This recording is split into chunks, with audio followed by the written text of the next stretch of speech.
mình dài 3 thước, lông đen, vằn vàng được Bình Vương nhất mực yêu quý.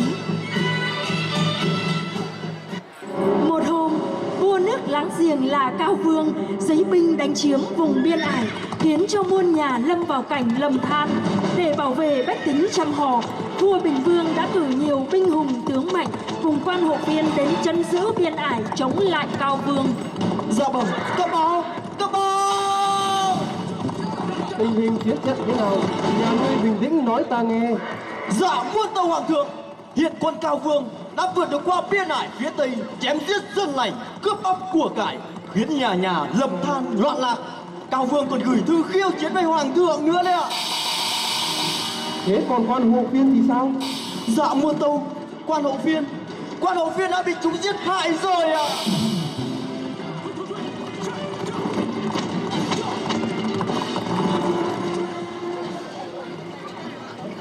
Các khanh, hãy loan truyền ý chỉ của chấm. Xã tắc đang lâm nguy, mọi người hãy cùng nhau hiến kế. Ai có kế hay phá được giặc, ta sẽ trọng thưởng. Dạ. Lo, xã tắc lâm nguy, trăm họ bách tính cùng nhau hiến kế bảo vệ Giang Sơn. Lo.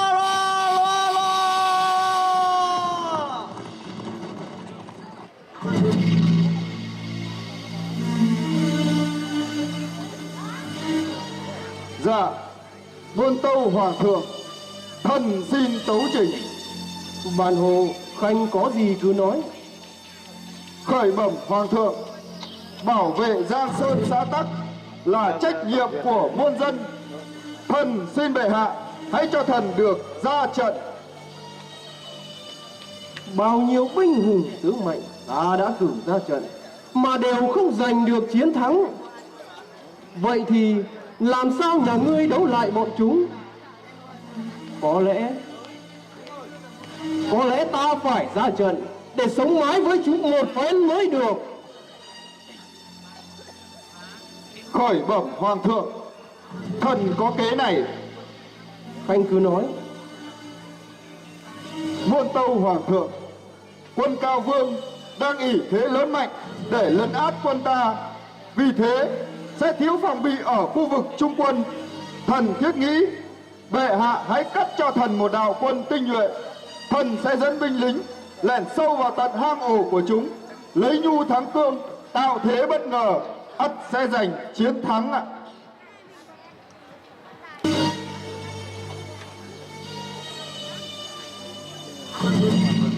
Được, ta đồng ý cho khanh ra trận.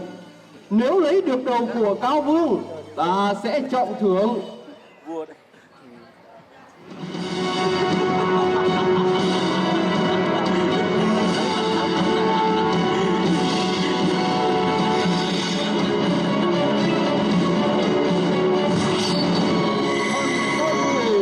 Hoàng thượng vạn tuế, vạn tuế, vạn tuế.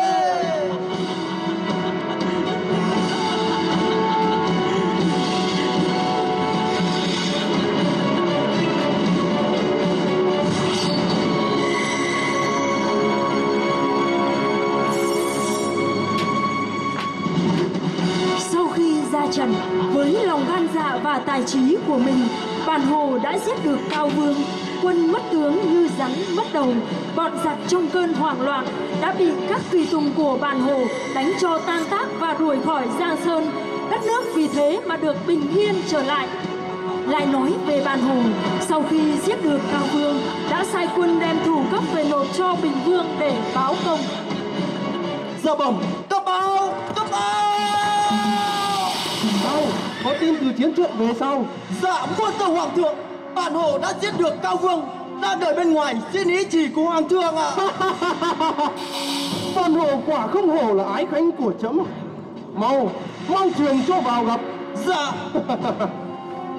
Cho Bản Hồ vào.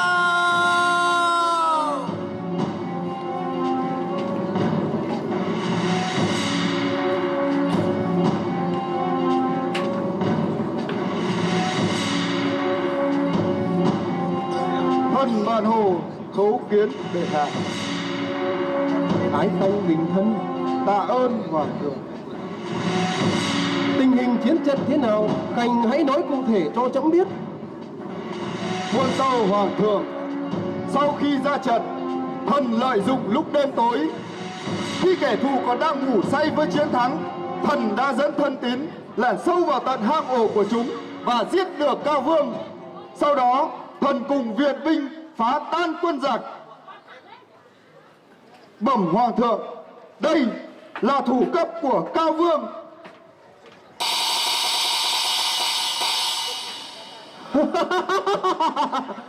Khanh quả không phụ lòng ta.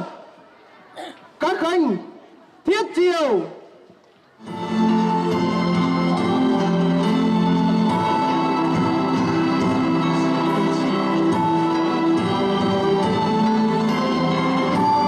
Hoàng thượng vạn tuế, vạn tuế, vạn tuế. Ngự sử. Dạ có thần.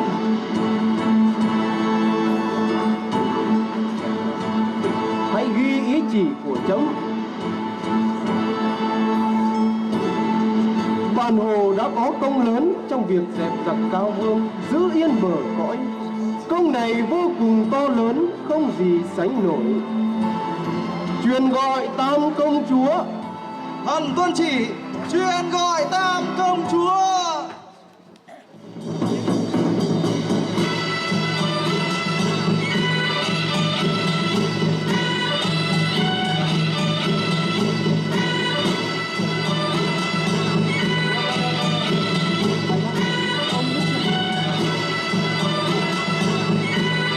Bình an phụ hoàng.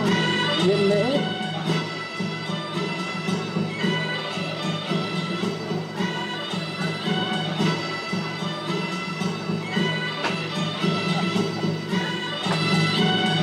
Thần Bản Hồ xin diện kiến Tam công chúa.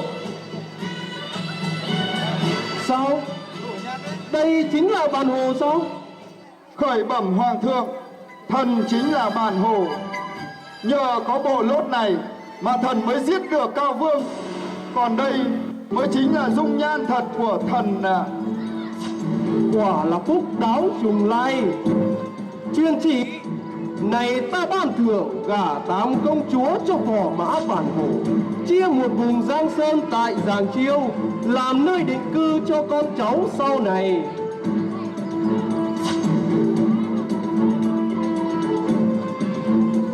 Bản Hồ tiếp chỉ.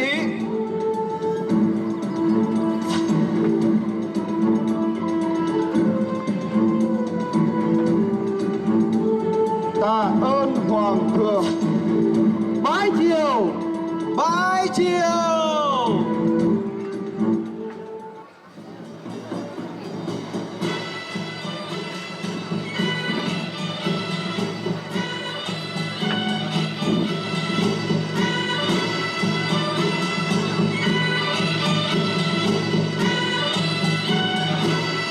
Sau khi giết được Cao Vương và hóa thành một chàng trai khôi ngô tuấn tú, Bản Hồ được Bình Vương gả Tam công chúa làm vợ. Sau đó hai người về Giàng Chiêu lập nghiệp và sinh được 12 người con, 6 nam và 6 nữ. Bình Vương biết được nên rất đỗi vui mừng, nên đã phong Bản Hồ là vua Bản Vương. Ban sắc cho 12 người con của Bản Vương được mang 12 họ để lưu truyền sau này, gồm họ Bản,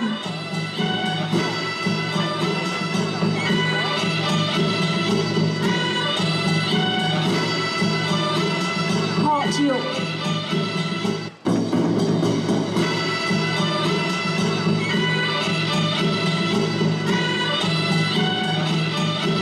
họ Đặng,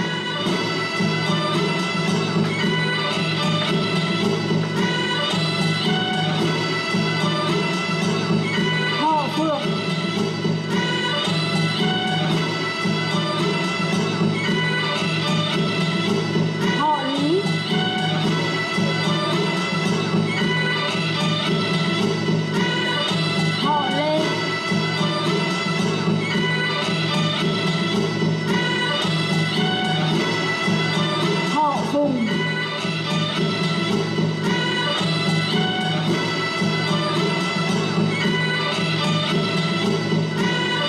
chức.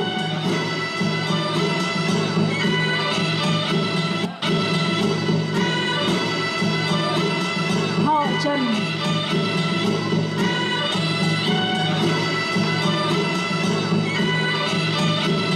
họ Trương,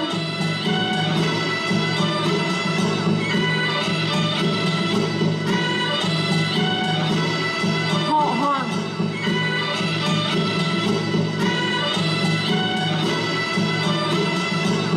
và họ Sầm.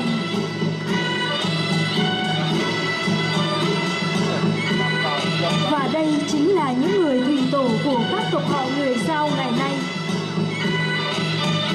Từ đây, các tộc họ người Dao trở thành một bộ phận cư dân quan trọng trong xã hội cho đến tận ngày nay.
Lại nói về Bản Vương, vốn là người hay săn bắn, nên một đêm ngài cùng các tùy tùng lên núi săn bắn.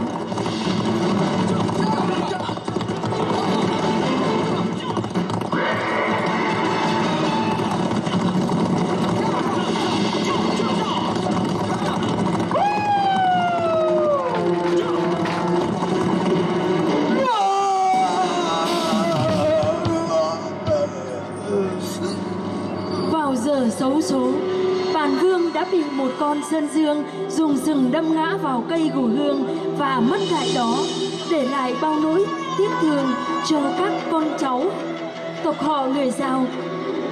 Các con cháu Bản Vương đã cho người chặt cây gù hương làm thân trống và đuổi bắt con sơn dương để lấy ra làm trống tế lễ Bản Vương.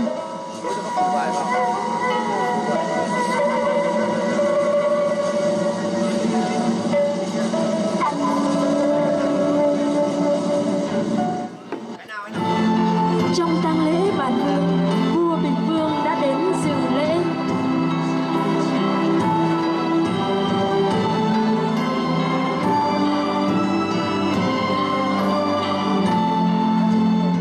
Hương sứ thiết triều, Thần tuân chỉ thiết triều.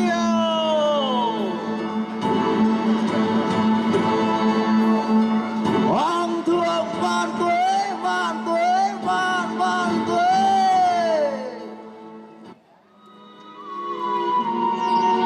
Bản Vương đã có công lớn trong việc dẹp giặc ngoại xâm, giữ yên bờ cõi.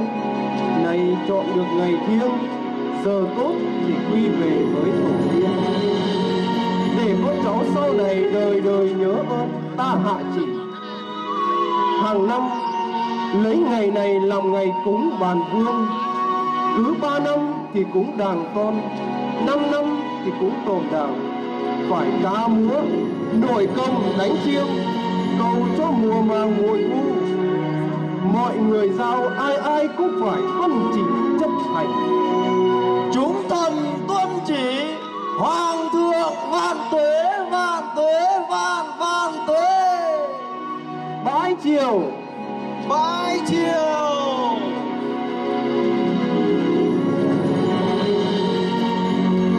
Kể từ đó đến nay, trải qua hơn 6.000 năm, từ đời này sang đời khác, thế hệ này đến thế hệ khác, con cháu người Dao đều tổ chức cúng tạ Bản Vương để tưởng nhớ về vị dư tổ anh hùng trong lòng dân tộc Dao, đã cho con cháu lòng dũng cảm, tự tin, cũng như để cầu mong Bản Vương tiếp tiếp tục che chở cho con cháu trước những khó khăn bất trắc của cuộc sống.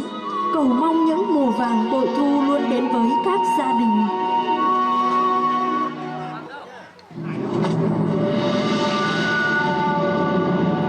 Sau nhiều năm phát triển hưng thịnh, vào năm Hồng Vũ thứ 40, tức năm 1368, nạn hạn hán xảy ra liên tục trong 3 năm, khiến cho các con cháu 12 họ người Dao rơi vào cảnh thiếu đói, nên các tộc họ người Dao phải thiên di tìm nơi sinh sống. 12 họ rủ nhau vượt biển xuôi về phía nam bằng thuyền.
Trên biển với trăm ngàn khổ ải, với sự trợ giúp của sư tổ Bàng Vương, 12 tộc họ Dao đã được cập bến vào đất liền, sau đó chia nhau lên núi tìm nơi canh tác.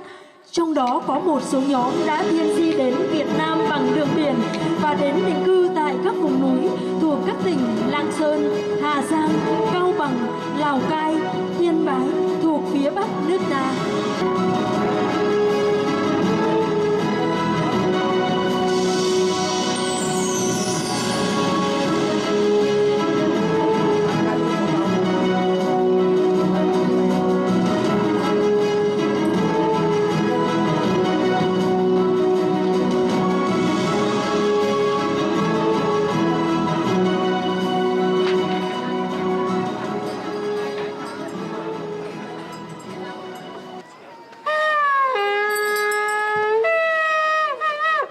giờ sẽ mấy có khi ở khảo mình sang sinh hạ bằng can khảo sinh ở quê vàng hạ tán về phụ ở trang tăng mãn nhân hồn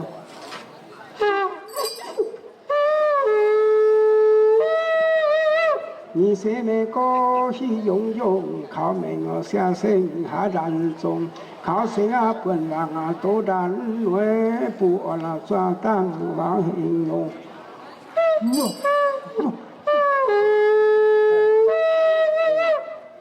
三世那个是连连靠命我相信下半天靠生本人多人为不我那装当我往前路年。 Sư tổ Bàn Vương sáng lập dân giao, khai thiên lập địa, công trạng vô biên, nổi danh dân tộc, thành tích phát tường, tỏa sáng giống nòi, rạng rỡ giang sơn. Bàn Vương vĩ đại, phúc trạch ngàn đời, công đức vô lượng, dẹp loạn dân an, chiên công hùng tài, mở ra vận may, khai phá giang sơn, dựng xây đất nước, viết lên sử giao, sống đời dựa nhau, cội nguồn quê hương sinh sống lâu đời. Đi theo sư tổ, toàn dân thịnh vượng, toàn dân thiên hạ, người người đức tin, tu đức trấn vũ, 6 nam 6 nữ. Bàn Vương ban họ 12 họ giao cày cấy săn bắn chăn tằm dệt vải khâu quần may áo ngũ sắc tự làm kính già yêu trẻ quy phép đủ đầy nghi lễ vẹn toàn phong tục duy trì gia đình cuột khởi mãi mãi hưng thịnh. Bàn vương sư tổ đời đời tiếp nối tôn thờ tại gia xóm làng đông vui. Ngày xưa sư tổ lên núi săn bắn xảy ra tai nạn, dân Dao đau lòng. Người Dao từng trải bao đời vất vả, do trời hạn hán cày cấy công tu, rủ nhau vượt biển. Bàn vương phù hộ người Dao lên bờ, đi cày đi cấy không ngừng tăng gia, tồn tại giống nòi. Dân tình phát triển, đất đai có hạn, người Dao di cư khắp nơi, có cả đất Hà Giang rừng núi, đất ít đá nhiều. Người Dao bảo nhau cuốc đất đắp bờ, núi đồi thành ruộng, rừng đá thành nương, ngô lúa gieo trồng, chăn nuôi gia súc. Con cháu Bàn Vương nghe lời đảng bảo, đoàn kết giúp nhau, hợp cùng bách tộc. Sức mạnh phi thường đánh đuổi ngoại xâm, dân tộc độc lập, thống nhất tổ quốc, chủ trương đổi mới, kinh tế phát triển, cuộc sống ấm no, toàn dân hạnh phúc. Dâng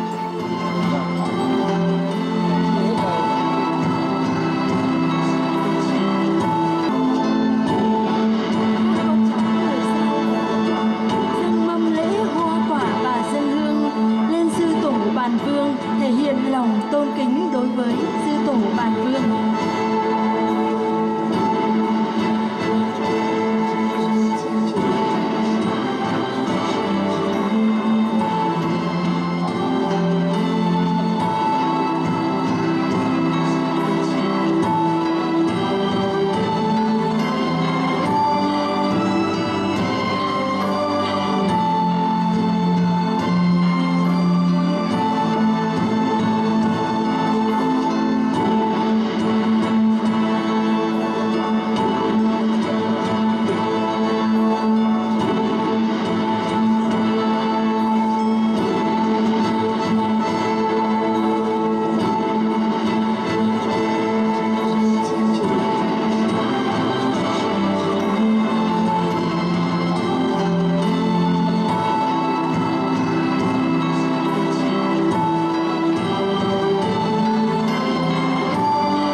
Các con cháu họ tộc người Dao dâng lên người những tiếng kèn, tiếng trống, tiếng chiêng để tỏ lòng tôn kính đối với sư tổ Bàn Vương.